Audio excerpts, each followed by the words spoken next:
Welcome and thank you for joining today's webinar, 10 Steps to Building an Effective Vulnerability Management Program with cybersecurity expert Derek A. Smith. You're also joined by BeyondTrust Retina Product Manager Alex DaCosta, who will run through a brief demo of BeyondTrust Retina Enterprise Vulnerability Management Solution towards the end of the webinar, so be sure to stick around for that. My name is Sarah and I'm your host today. And so before we dive into the webcast, I just wanted to touch on a few housekeeping items. First thing, all attendee lines are muted. However, in an effort to keep this interactive, I encourage you to ask your questions via the chat box in the GoToMeeting console. We will try to cover your questions at the end of the webinar during our Q&A time. Also, today's session is being recorded, and as attendees, you will all receive the link to the recording via an email later this week. So at this point, I'd like to turn the phone over to Derek. Derek, welcome. Thank you so much for joining us, and please take it away. All right, thank you very much for having me once again. Thank everybody for being here. Again, my name is Derek Smith. I've had the pleasure of working on vulnerability management programs for places like Booz Allen and Computer Sciences Corporation, the Army Research Laboratory, and other government agencies and companies as well. Also, I've been teaching for about 20 years now as an adjunct professor for various colleges and universities, and also for private programs for certification and training and things like that. And I've been around security for over 30 years now. I've done physical security. I've been a federal agent for various law enforcement agencies for over 18 years. And of course, as a civilian, I do security, IT security. I run a security program for a large company right now.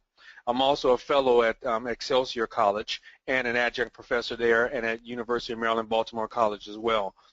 So I've been around this stuff for a while, and I want to kind of share some of the best practices and the things I've learned in order to get you to where you're trying to be. Next slide. So we're going to talk about the problem here. We're going to start off looking at what the problem is when it comes to vulnerability management programs and how companies are dealing with that particular problem. Next slide.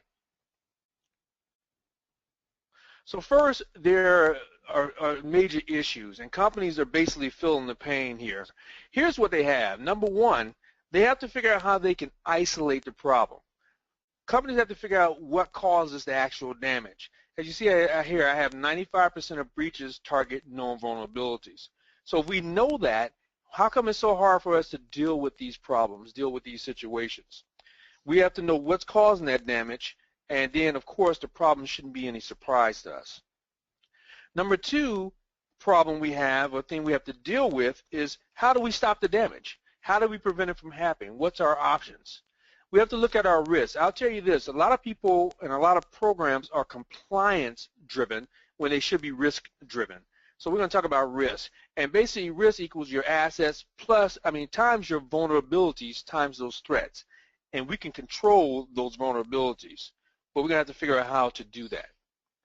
Number three, we have to look at how do we successfully deal with the vulnerabilities. Vulnerabilities are doubling every year, if not more than that. They're becoming more complex. Our resources are down. People are starting to cut costs. And another thing, we throw a lot of technology at the problem. But it's not just a technology issue, as we'll see. It's also a human resources issue as well. And the fourth thing is, how do we make the best security decisions based on what we know, based on the risk and the risk platform? How do we make the choices on what to fix or deal with as far as the vulnerabilities are concerned? Make sure that do we need more data? Do we need more information to make decisions? We're going to talk about those various things. Next slide. But first, we have to have a basis. We have to know what vulnerability management is. Next slide, please.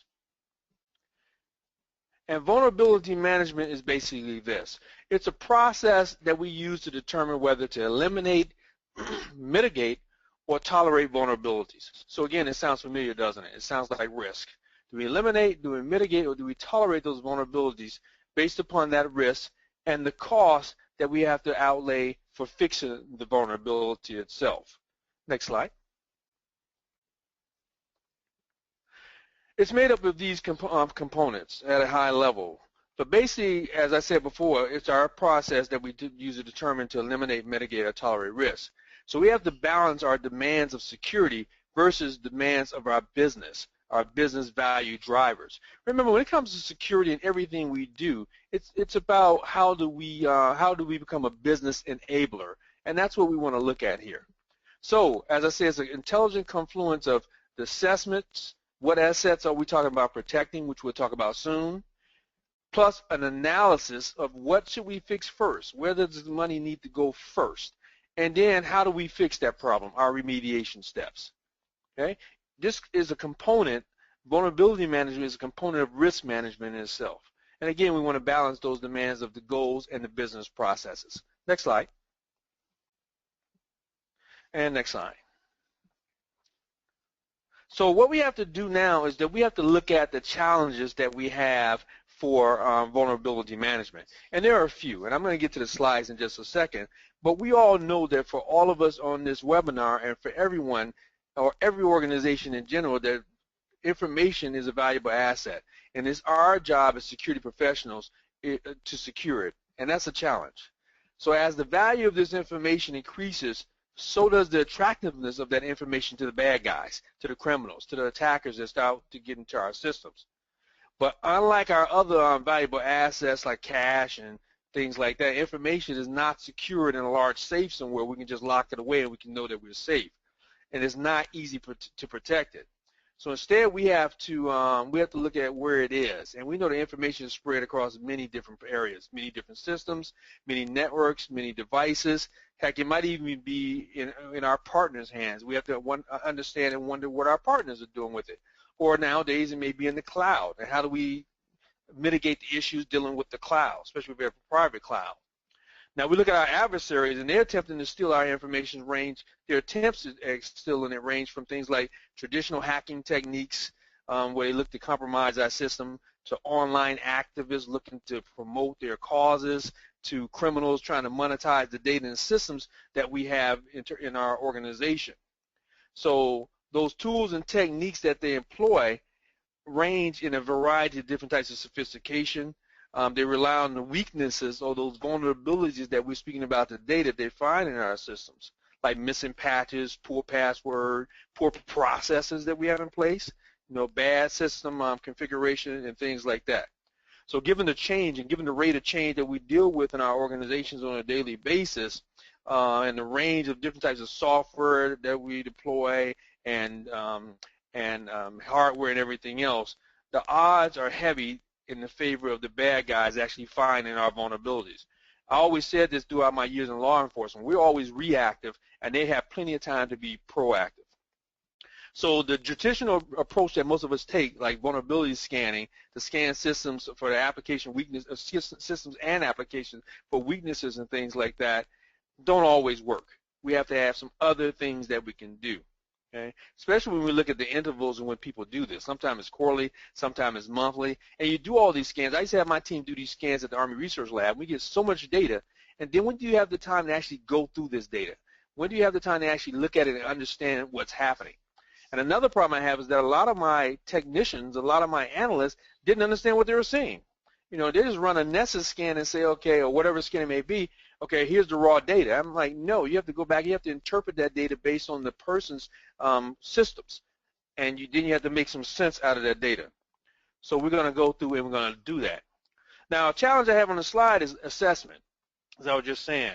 I was saying that the traditional scanners cannot handle large networks, or I'll say, well, I didn't say they can't handle large networks, but they can't. They give you a large bunch of information.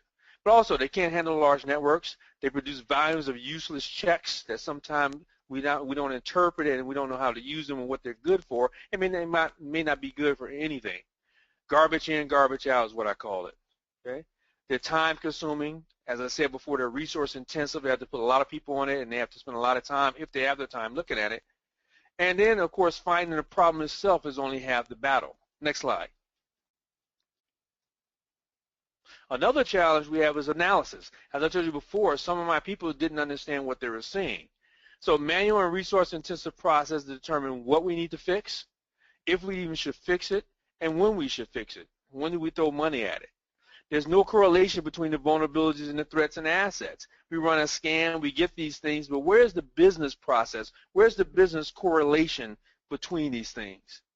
No way to prioritize what vulnerabilities should be addressed and in what order. The data is stale sometimes. We're making decisions on last quarter's vulnerabilities because we just got around to taking the time to look at it. And what I see in many, many organizations is no credible metrics. We have metrics in place sometimes, counting how many this and how many that, but do they really make any sense? How do we correlate those metrics and make those metrics make sense? Next slide. And then we have to have the challenge of remediation. So security resources are often decentralized. Security organization often doesn't own the network or system. Even if we own the network, it says, well, we say this. We know that most of the time in security we don't own the system. And it's difficult oftentimes to work with other people in order to try to make things happen in your system. And then, you know, they have to shut things down. They have to put it into their maintenance schedule. They have to go to change control boards. All these things have to happen if they can happen. And then they see us oftentimes as security as a nuisance to them. Multiple groups may own the assets, as I spoke about. We have to coordinate our efforts. And presenting useful, meaningful information to relevant stakeholders. We have to get buy-in from the stakeholders to make them understand the concerns, the security concerns that we have, and the fixes or the remediation that has to take place. And then we have to go back and make sure they actually did it. Did they actually make the fix that we recommended? And again, remember, a lot of times we're just recommending. Now, some of them will be mandatory. We can make them mandatory depending on your organization, but oftentimes, you know, it's not. Okay, it's just a recommendation. Next slide, please. And another factor is time. I just put this up there to show the time, because we have a vulnerability that's discovered, you know, and then we have to have time to fix it. You know, have to have time to find it. You have to hear that some vulnerabilities have been on systems for many, many months or many, many years, especially a lot of them that's coming up recently. So what's the time factor involved? Next slide.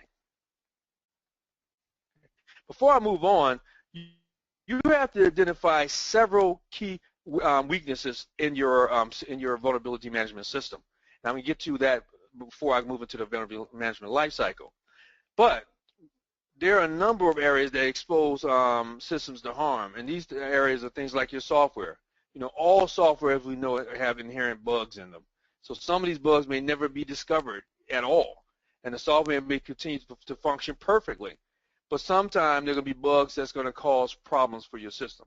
So we have to figure out what these bugs are, because they can lead to security weaknesses. We have implementation and configuration concerns. We have change control concerns. If we change something based on our vulnerability scan, it's going to bring down our system. And we have the human element, of course. A key element often overlooked in securing a network is this element of us, the human element. Most people simply see the computers, the applications, and the network they use as tools to help them do their job. However, if they're not properly trained, as I was telling you, my analysts were not in some cases, to do their job, then we have a problem. Okay? They can actually expose our systems to more security threats by trying to go in and do something that they're not qualified to do. Okay? So next slide. Let's look at our vulnerability management lifecycle, and it has the 9 pieces. And I'm not going to cover all the pieces today in the time that we have. However, we have our policies. Everything we do should be driven by our policies. And we have to make sure those things are established. I work in IT governance now, and my job is to establish these policies and then make sure people have the training to do what it is they're supposed to do. We have to have them in place. I'm going to talk about this more in a few minutes, but we have to know what it is that we're trying to protect. We have to have an inventory. We have to discover all the assets across the network, know what we're dealing with, and then we can put the right vulnerability management solution in place. We have to prioritize. As I said, what do we fix first? We do this by assigning business value to the assets, and then we know what we can put in place. Okay. And then, next, we look at our vulnerabilities. We determine our vulnerabilities and our assets through our inventory, of course. We look at our threats. We view our potential threats, and we weigh those threats as to what will they really have an effect on us. We look at our risk level. We look at remediation. How do we proactively fix those vulnerabilities before we actually have a problem? We look at our metrics, how we're going to measure impact. And remember, measurement and metrics is 2 different things. Measurement is just that, measuring and taking measurements, getting numbers. We have metrics when we take a variety of measures together and actually do something with those measures, actually look at a trend and see what it is that's happening. Then we have true metrics. And then, of course, we have our compliance issues. Next slide, please. So now, in order to deal with these challenges that I just described to you, what I'm going to do is I'm going to give you a 10-step approach that you can use to implement an effective vulnerability management program in your organization. So hopefully today you will take at least something away with you that you can use. Step one is identify all the assets. I told you you can't do anything before you identify the assets. So first, to ensure that that you can proactively detect, remember I said proactively detect and respond to security threats, you need to implement a comprehensive vulnerability management program that's integrated with other disciplines within your organization. We'll get into that a little as we go on. So that what this is going to do for you is going to allow vulnerability to be detected early so that other processes, such as your patch management program, can be used to protect the organization from a potential breach, again, proactively. So these 10 steps are going to help you. First, as I said, you identify all the assets you need. So you identify your assets through things like your network assets, your network devices, operating systems, your applications, what versions you have, and so on. But in order to secure something, as I said before, it's important to first know that it exists, what it is, and where it's located. And you do that by identifying these assets I have here. Now, a crucial first step you have to remember in securing a network is to identify all those assets on the network. And then they should be included in every element that makes up your computing environment, such as your routers, your switches, your servers, your firewall, your print operating system, system software, and it goes on and on, your application software as I have identified here. Now, the relationship and the dependencies that you have between these various assets need to also be identified and recorded somewhere. You need to have a good asset inventory management system. I talked about recording it. So recording the relationship and the dependency between these assets is going to give you the ability to make it possible for you to determine the path that an attacker might take. So you see the importance of that. So you have to record the relationship dependency so you can know what a hacker might do to get to your assets. Okay? This is going to help you determine the criticality of any vulnerability identified against that asset also. Remember I told you had to start identifying what are you going to fix first? This is going to help you do that. Okay? The asset with the vulnerability may not be of high value to the organization. However, a high value asset may be connected to a vulnerable asset, which would impact how the vulnerability might be managed or how you're going to manage it. So you look at the asset itself and say, okay, it's okay or it's not okay, but what is it connected to? Okay? Identifying and also recording your assets as they connect or disconnect to the network is also key to ensuring a consistent view of all your vulnerabilities that you have. Okay? So those are some of the things I want you to look at on this particular incident. Next slide, please. Also, you have to prioritize, as I told you before. So you want to prioritize those things based on the network-based discovery I have here. What are your known and unknown devices? You have to determine your network-based application, determine your scalability. I won't go through all of them, but look at your agent-based discoveries. That's an in-depth review of the applications and patch levels. You have to look at your network and agent-based discovery techniques, make sure they're optimal. And you have to look at you have to do this on a frequent basis.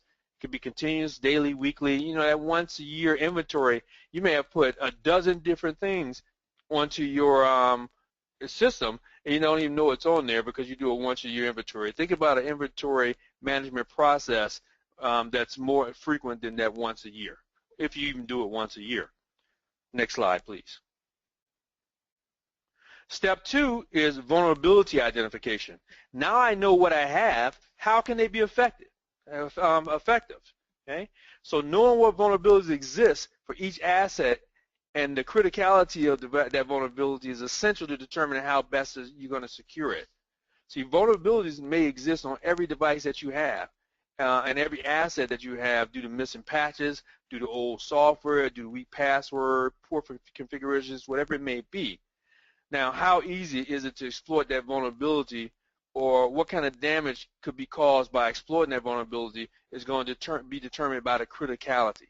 And here, when we do this vulnerability identification, this is where we're going to assign those criticalities. Next slide, please.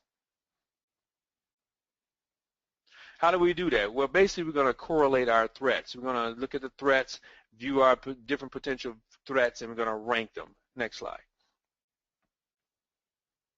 So not all threats and vulnerability have equal priority, as we already stated. The primary goal you all have as security professionals is to make sure that you can rapidly protect your most critical assets should you be attacked. So you have to identify things, various threats like worms, exploits, hacking, APTs, new vulnerabilities, whatever they may be. And then you correlate with your most critical assets, okay, the critical assets versus those vulnerabilities. And then the result is going to be you prioritizing those vulnerabilities in your own particular environment. Next slide. Okay. Step 3 is to have consistent vulnerability management. So a point-in-time vulnerability scan like Nessus or something else is only going to provide you a limited view of the potential security exposure. I think you all know that. You run Nessus scan, it gives you a snapshot of what's happening with your system right now.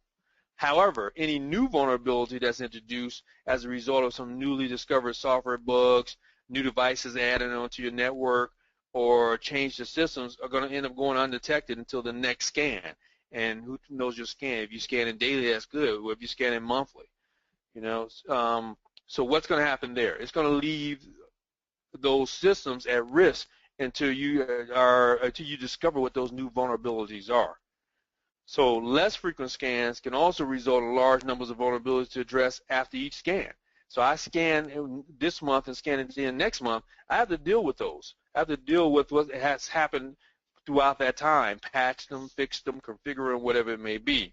And then you look at this. In some cases, just having so many of them, the sheer volume of the vulnerabilities discovered can discourage any remediation actions I may take. I mean, I have to fix them, but I'm going to be, when can I fix them? How soon can I fix them? How long is it going to take to fix them?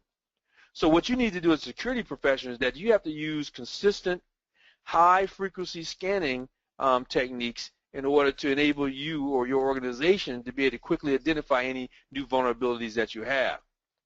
Okay? By doing this, you're going to be able to reduce the volume of vulnerabilities from any one scan, making it more likely that those issues are going to be addressed by you between the time you do your scan, that scan, and the next scan. Okay? Very important to have consistent vulnerability management. Next slide. Step 4 is risk assessment. Told you everything should be driven by risk, by your risk assessment, I should say. So not all your devices and assets are going to require the same level of security, and I think you understand that.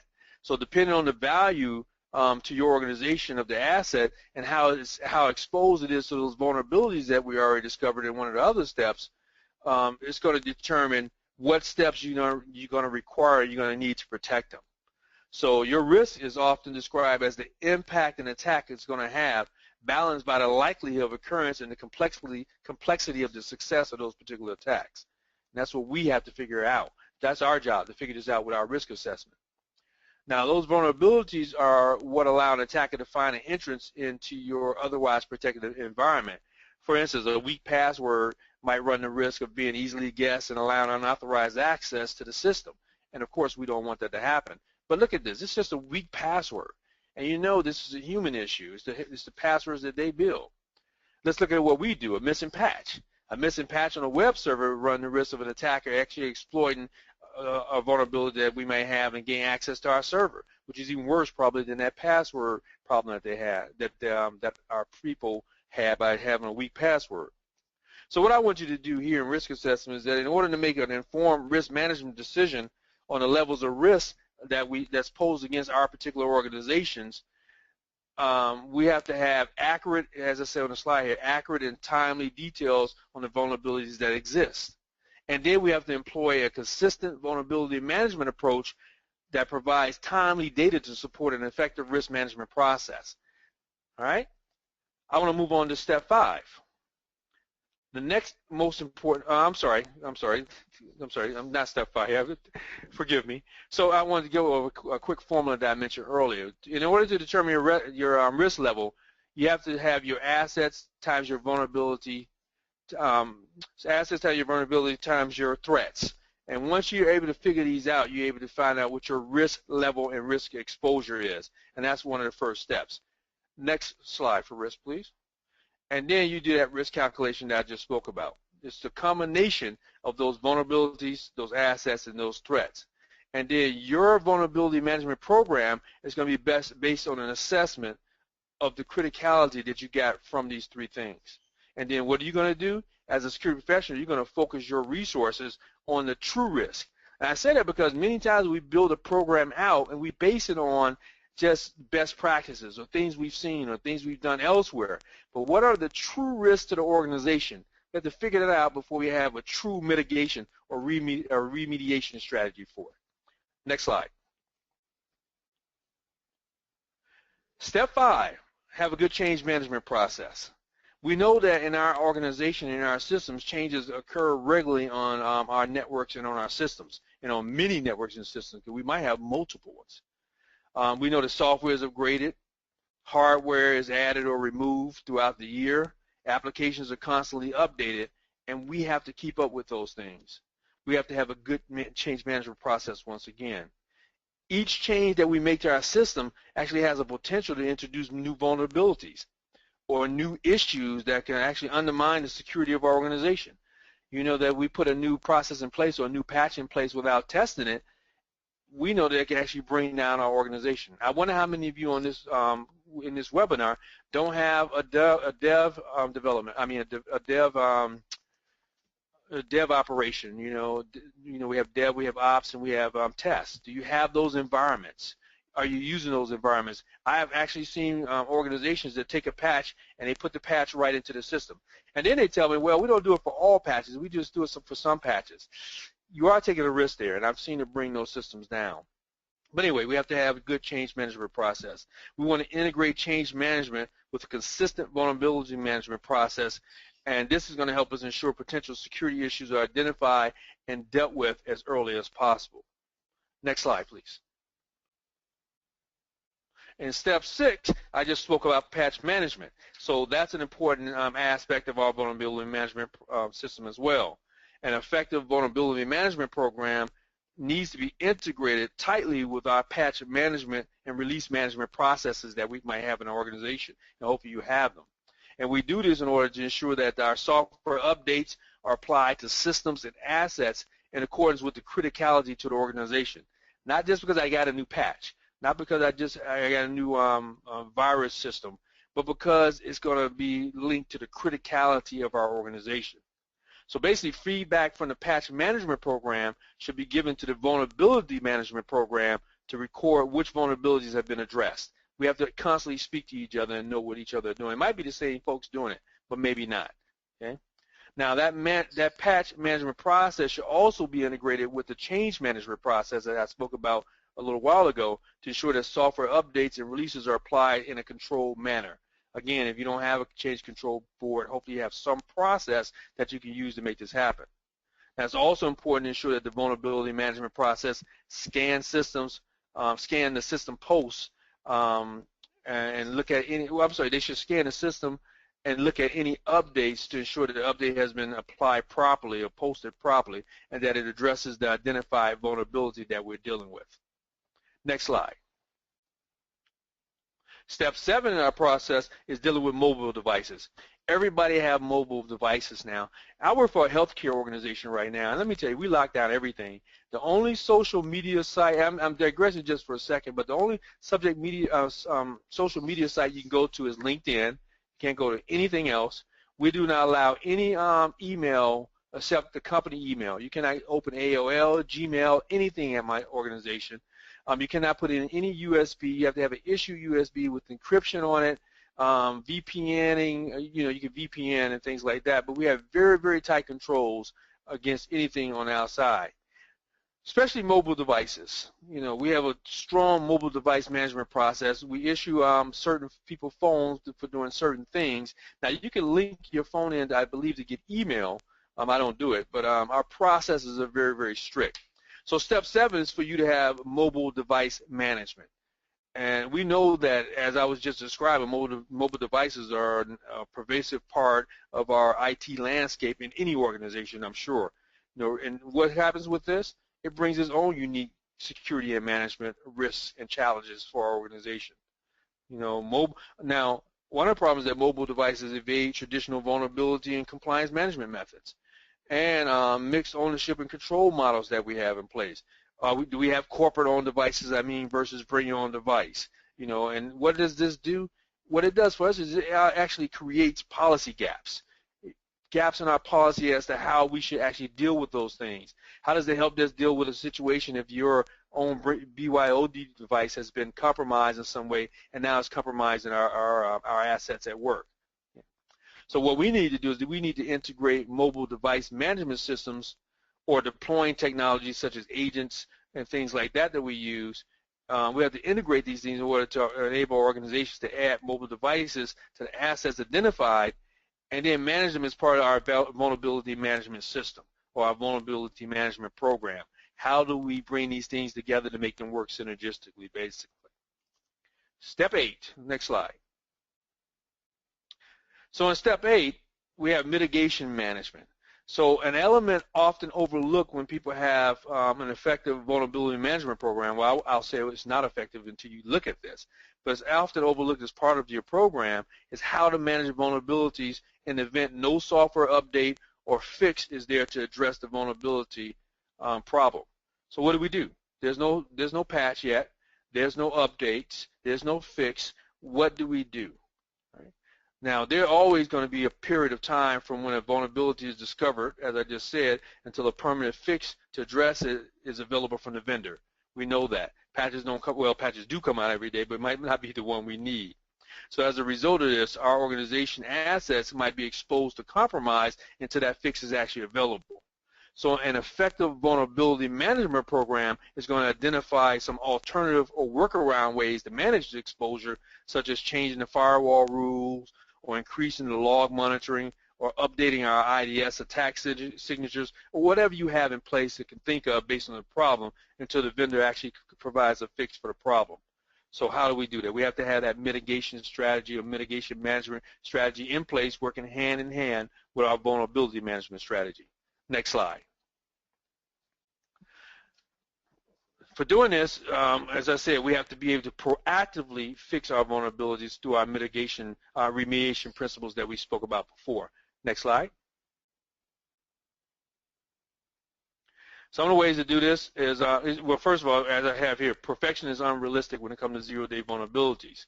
It says think about credit card fraud. Will banks ever eliminate credit card fraud? Probably not. Will we ever eliminate problems to our security systems? Probably not, and that's a good thing because it keeps all of us gainfully employed. We only have limited resources in order to address our issues. We are so busy in my organization that there's no downtime almost, and we're doubling our forces right now. So the question becomes do I address this particular problem or not? And remember, again, that's based on your criticality. So you have to factor in the business impact costs. How's it going to impact my business, plus the remediation costs to fix this thing? It says if the risk outweighs the cost, we're going to eliminate or mitigate the vulnerability. That's what we have to do. If the risk outweighs the cost, we got to fix it. If it doesn't, we might put that on the back burner for just a while. Next slide. We want to apply the Pareto Principle. Remember the 80-20 rule? Focus on the vital few things that really is critical to our organization and not those trivial things right away. As I have here, 80% of your risk can be eliminated by addressing 20% of the issues. The risk union will show you the way. The right assets, having the right mitigation strategy at the right time. Next slide. Do we patch or do we mitigate? We have to figure it out. Do we patch or do we mitigate? Again, it's based on the impact and availability from a bad patch versus the risk of not patching. Or is the patch on time? Is the patch going to break something and cause some other damages? Then we might have to wait. At TSA, we used to wait 3 iterations of patches before we made our changes because they had to go through our tests, our dev, and our other environments. At TSA, this was for the watch list, and it could never go down. It had to be up 24/7 or else something bad could happen on a plane. So we had to wait. But what was the risk there? Our risk is that now we're 3 patches behind. So we had to have a workaround or a mitigation strategy for that. Okay? Next slide. Step 9 is have incident response in place. So incident response, the security of your organization's systems is only going to be as effective as how you respond to actual security breach should it occur. And the rapid response to a security incident can greatly either reduce, well, not great either, it's going to reduce the impact of the incident that happens in the organization. So many organizations view incident response as a function that should only be used in the event of a security breach. But if you want to be up to speed, if you want to be modern, the modern threat landscape requires a more proactive approach to responding to known and potential incidents. I keep saying that word proactive. We do the same thing when I was a federal agent. We need to be proactive when it came to crime and not just react when a crime had occurred. So while the discovery of critical vulnerability does not automatically mean a security breach has occurred, ensuring that the incident response process is alerted to the issue can provide a number of different benefits for you. And first of all, it enables you or maybe not you, because you might not be the person who does incident response, but your incident response people would be better prepared in the event an incident happens by being proactive. And it also allows them to make sure that they have the appropriate tools and security monitoring in place in order to respond appropriately when something happened. If you guys recall, the breach that just happened with OPM was discovered because they were hacked last April of last year, and they put some mitigation strategies in place this year that allowed them to proactively see what was happening on their network. Now, still had been on there a few months, but they would not have even been able to see it had they not changed it from the breach last year. Right? And step number 10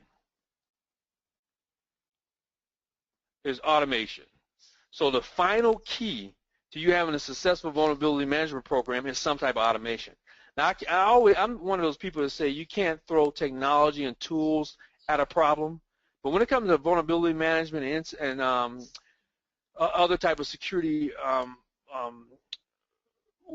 security techniques that you use to watch your system, automation is not a bad thing coupled with the human element.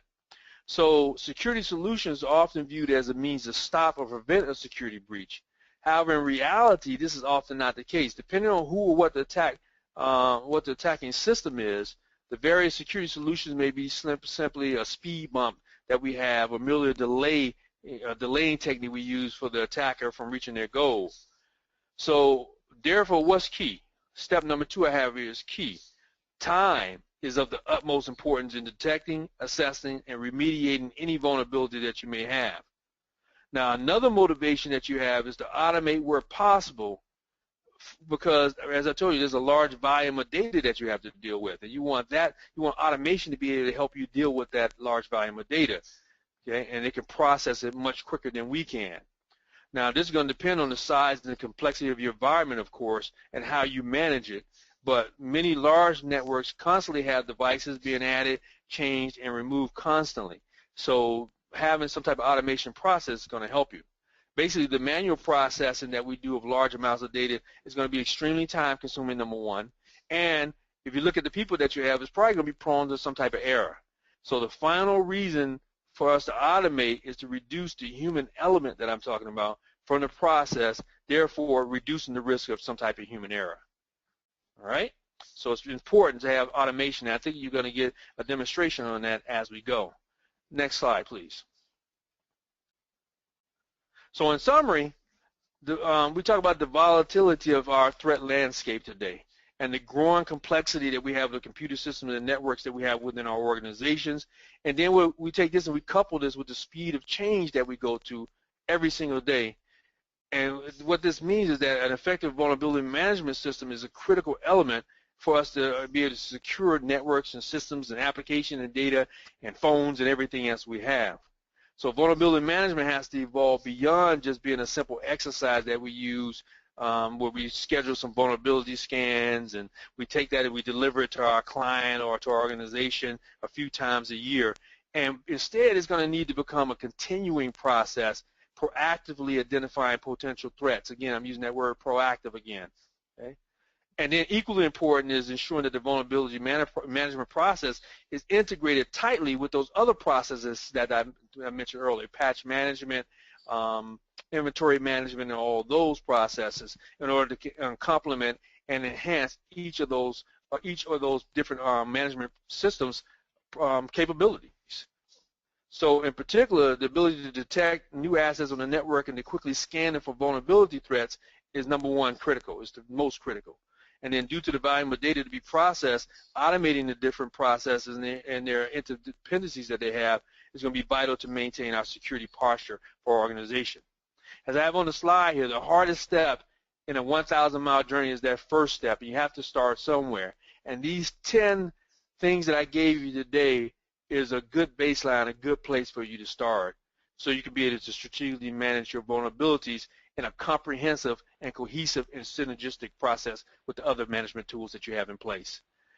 Thank you all very much, and with that, I'm going to turn it back over to Sarah for a moment.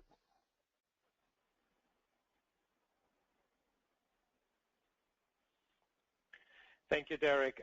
This is Alex Picasa here at Beyond Trust, product manager of our Retina solution.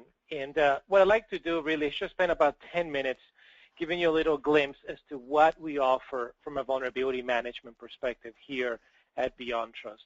Definitely, obviously don't have the time, but going over those top 10 most effective vulnerability management tips there, we cover those within our solution.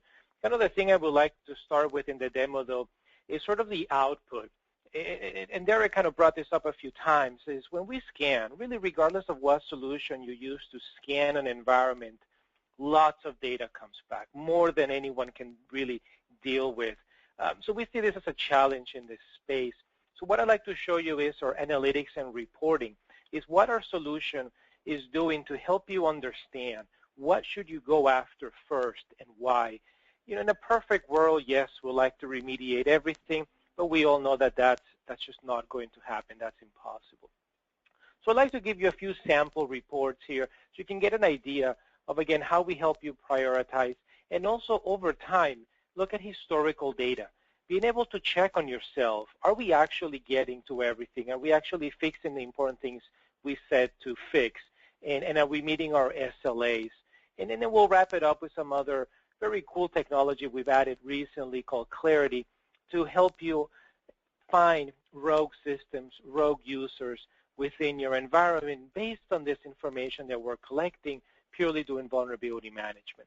So with that here, we have an executive summary. This is my starting point. It gives me a big picture of the environment. It shows me over the last 12 months how many systems am I finding, how many systems are falling within a high or medium risk, and also how many exclusions we might be making over time. Then I see right now what are the top 10 high or medium risk vulnerabilities, as well as the top 10 systems with the largest number of vulnerabilities. So just kind of a big picture of what's happening right now. Now I can drill down and see more information about any of these values. I'll pick on my number one vulnerability here, this Microsoft XML. 13 systems are affected by it today. I can click on that 13 and actually see by domain, by machine, who has that vulnerability today. And the very last column also gives me an age perspective. How old is this vulnerability? I also have an exploit column. It also maps to whether or not these are vulnerabilities currently exploitable in the wild. What does a vulnerability mean? Simply click on the name. I can see descriptions, fix informations, and references. Now, granted, I would never run a top 10 executive report to know how I fix something, if that's what I'm after. Of course, I have my remediation reports to do so. My takeaway here is no matter what kind of report you start with, no matter how high level, if somebody has a question about value within that screen, you're 1 or 2 clicks away to understanding more information. Now, I'd like to show you is a couple of risk reports, how we help you prioritize. So we're going to do a risk matrix by vulnerabilities, or in essence, a heat map. I'll start by selecting a time period I like to focus on. I can also narrow my scope to what we call smart groups. These are logical groups of assets you guys will build to mimic your environment. These are also groups that you can train the product to understand the criticality of the assets within these groups. So not all systems are equal, not all vulnerabilities are equal. It all depends on the systems that they're in. As Derek was saying, when those systems communicate with other more critical systems, etc., there's going to be a change of risk depending on the vulnerability and the assets. We manage all that through what we call smart groups. Ultimately, though, we have a heat map on the screen. The top right quadrant is where I want to focus. That's my most critical quadrant. Those are number of critical vulnerabilities that I have that I need to go after first. But the value in parentheses narrows my scope even farther. These are the vulnerabilities that are also mapped to exploits. So again, we can't get to everything. So at least let's leverage some of these technology, these mappings, to let us focus our attention on the most critical and already exploitable vulnerabilities in the wild. In my case, I've got 101. I can click on that value. It drills down and provides me a list of those most critical vulnerabilities. And the very last column also gives me a quick how many systems are affected by it. And of course, I can drill down and see more details, or you can always start with a more drill down view if that's where you're after. Derek also pointed out automation. So you can absolutely subscribe to any of these reports you're seeing here today. There's over 300 reports in this solution. Have them, the ones that make sense for you, have them sent to you or the team via email, post it onto a share, select from a number of different formats, and have that report be automatically delivered to the right team so that you can start to take some action. Another example I like to show here is our threat analyzer. Again, we're collecting all this data about your environment. What systems do we really need to go after first? What vulnerabilities are most meaningful if I fix those first? So the threat analyzer will give me a graphical representation of my environment divided by these smart groups. Again, think of them as business units. These smart groups, the bigger they are on the screen, the more at risk that particular environment is, based on profiles you can apply. I might be after critical vulnerabilities that are older than 30 days. Let's see which of these groups are falling behind. Or maybe these are groups that have vulnerabilities associated with malware, right? Most often, malware gets on a system via a vulnerability that's there. So why not start prioritizing by that fact? And again, see which of these groups need your attention. Best thing you can do at this point is actually go into any of those groups and do some risk reduction forecasting. Being able to see how the risk would improve if you fix the top X number of vulnerabilities. Little disclaimer here, this is my lab. I do nothing but collect vulnerabilities and very little remediation is done. So I have to do quite some work here to make some change. But we can see that if I fix the top 20 vulnerabilities in that particular VLAN, I would have an improvement of 7%, vulnerability count just down by 14%, and there are 310 systems that would be affected. Bottom of the screen will give you the list of those top 20 vulnerabilities you want to go after. Now, if I change that top 20, let's do something a little more here, maybe the top 150. I see my asset risk is now 23% better. 70% of the vulnerabilities would be gone. Again, the bottom gives me a list of what gets me there. From that list, I want to point out the mitigation column. And again, tying back to some of the topics Derek was bringing up is, well, some vulnerabilities are 0-day, right? They're known, but the vendor hasn't released a patch. Some are patchable, security updates. The majority of them actually are. And then you have others. Those are configuration-based changes. You got to turn something on or off. Basically, it's not a patch. So these are all important. Now, if I'm going to hand a report to somebody whose job is to just patch, and that report includes 0 days or configuration changes, granted, these are important. They're noise for that particular person whose job is just to apply patches. So you can always, always filter our reports so they make sense for the audience, and there is no noise within that report. Two last examples here I'd like to give you. This one's changing gears a little bit and looking more of a trending perspective. I honestly feel that it's just as important to know today, what do I need to fix today, as well as what has happened over time. Am I actually remediating the vulnerabilities that are coming in, or is more coming in that I can actually get to, et cetera, et cetera. So I'm going to drop this Delta report. You'll notice as I'm talking, there's quite a few different variables that I can set.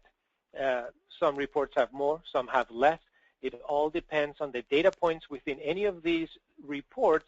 We're able to manipulate them so, again, they make sense for the audience. All of these trending reports will also showcase themselves graphically as well as numerically. So here we can see since the beginning of last year, that's just the time period I chose, all the way till today, how many vulnerabilities came in, how many were fixed, how many were still there at the end of each month. You can always do this based on your entire enterprise or a particular business unit, or again, as we call it, smart group, or based on many other metrics that are available. The next page is the same data set, but with a couple of other data points. I've got the average age and fixed time by the end of each month. I can see more clearly now the starting count. How many vulnerabilities am I starting with versus fixed that month versus came in new, and ultimately what did I end with. You can go down to as much detail as you like. I'll pick on May of this year. What was fixed? Just click on the value and we will see down to the machine what vulnerability was fixed the month of May. The very last column gives me an average of how long it took from when we found it to when it was remediated. So lots and lots of metrics that you can draw up based on any of these values. And the last one I'd like to show you today is clarity. So as we do all of these vulnerability scans, again, fully automated, have the solution go out there, find vulnerabilities, have the reports generate automatically to help you prioritize and know what to go after. As we collect all of this information, we can have clarity. Actually, I'm going to go one more farther back. We can have clarity analyze if any of these assets have malware. We also can pull the hash of some other running processes and services and actually analyze them to see if they have malware to add more value to the solution. Clarity does cluster mapping behind the scenes to also find anomalies. So as you scan an environment, let's just take here our sales department. All the sales folks here at BeyondTrust, they have the same laptop with the same operating system, with the same applications installed. Scan them over and over again. There's a pattern. I expect Clarity to put all of these systems within the same cluster. This all happens behind the scenes. Now, what happens if one of those machines get compromised or the user starts to deviate from their normal operations? We're going to pick that up. Clarity is going to call out some of my cluster movements, which systems seem to jump around from cluster to cluster, which is a clear indicator that they might be compromised. Or again, do they have any malware associated with it? And also, as you see on this graph on the right-hand side, we can see other values from our other solutions that we have, from our list privilege solution, from our password safe solution. It all integrates into the same management console and can give you a greater understanding of, again, rogue users, rogue machines, potentially infected machines, and helping you prioritize even further as to who you might go after. And as I go into a particular machine, based on vulnerability data, we're looking at outliers. So this particular machine currently being called out by Clarity shows this column of outliers. These are high-risk vulnerabilities. We don't see them anywhere else in my lab. How come? There's usually patterns. How come only this box has these vulnerabilities? What's the user doing different there that we don't see anywhere else? So again, just helping you prioritize and be ahead of the curve and understand what you need to go after. So I will pause there and throw it back to Sarah for the poll. Fantastic. Thank you so much, Alex. Hey, guys, real quick, just based on what Alex showed you from this demo, would you like to receive a free trial of Retina? If you select yes, somebody will be in contact with you with license details so you can get up and running in your environment and play around with it. I'm going to be really cognizant of time. We are approaching the top of the hour. I'm going to leave this quick poll up. We had a couple questions come in. Alex, is Beyond Insight a vulnerability scanner, and does it have patch management capabilities? Yes and yes. So Beyond Insight is technically our management console for many solutions that we have at BeyondTrust. One of them is our Retina technology, which is the vulnerability scanning technology that plugs into Beyond Insight. Beyond Insight also offers a patch management module, which integrates behind the scenes. It integrates with Microsoft WSUS or SCCM, and it basically allows you to leverage that technology and enhances it to do third-party patching as well. Alex, what about SIEM? Is there an integration for Splunk, QRadar, et cetera? Yes, so we've got lots of third-party integration out of this solution for your SIEMs, QRadar, Splunk. Yes, absolutely. We have out-of-the-box integration with those solutions, as well as ticketing systems, NAC solutions, etc. We also have integrations with those. All right, fantastic. And we had a couple other questions that came in asking about if the recording is going to be available. Yes, you will be receiving a link. It will actually be an email, and it will have a link to the recording and to the PowerPoint presentation in it. It will come from communications@beyondtrust.com. You should probably receive that in the next couple of business days, so definitely be on the lookout for that so you can refer back to anything that Derek or Alex talked about or covered in this session, and you can also share it with any colleagues or somebody that you think would benefit from the session as well who wasn't able to attend. So thanks again, everybody. Thank you, Derek, so much for your time today. Thank you, Alex, and we will see you guys at the next one. Thank you so much. Take care. Bye-bye.